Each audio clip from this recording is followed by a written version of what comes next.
Les appels aux dons ont été lancés dès hier soir. Emmanuel Macron notamment a appelé un appel aux dons national qui a débuté ce matin. Certains des grands noms, des grands groupes comme LVMH ont promis des dons records, 100 millions d'euros pour LVMH, 100 millions également pour la famille Arnault. La mairie de Paris également promet 50 millions d'euros dans un premier temps pour tenter de permettre à Notre-Dame de se relever vite, très vite. Certains annoncent 50 ans avant qu'elle ne soit reconstruite dans son intégralité.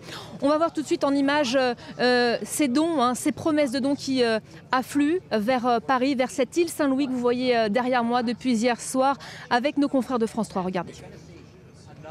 Hier soir, alors que l'incendie est encore en train de ravager la cathédrale, Emmanuel Macron, sur place, promet déjà la reconstruction de l'édifice religieux.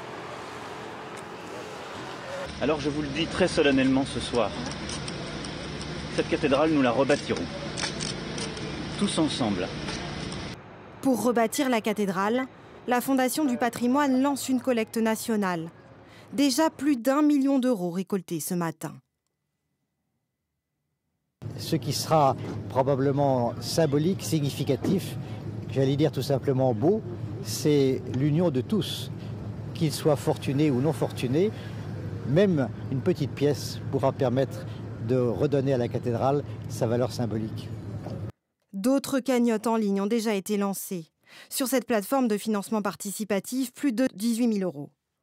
Moi, je veux contribuer, oui. Oui. Pourquoi? Mais parce que j'y tiens. Parce que ça représente beaucoup. Moi, je suis catholique pratiquante pour nous, mais pas que pour nous. Pour la ville, pour le tourisme, pour l'image de la France. C'est le patrimoine mondial, il faut que tout le monde participe. L'appel aux dons dépasse même les frontières. Près de 4 000 $ sur ce site new-yorkais consacré aux trésors architecturaux français. Et les communes aussi s'engagent. Paris va débloquer 50 millions d'euros. Toulouse annonce une subvention. Ou encore 10 millions d'euros pour la région Île-de-France. Du côté des entreprises aussi, les dons affluent. 100 millions d'euros promis par François-Henri Pinault. 200 millions pour LVMH et la famille Arnault. C'est la première fois de son histoire que Notre-Dame de Paris connaît une telle catastrophe.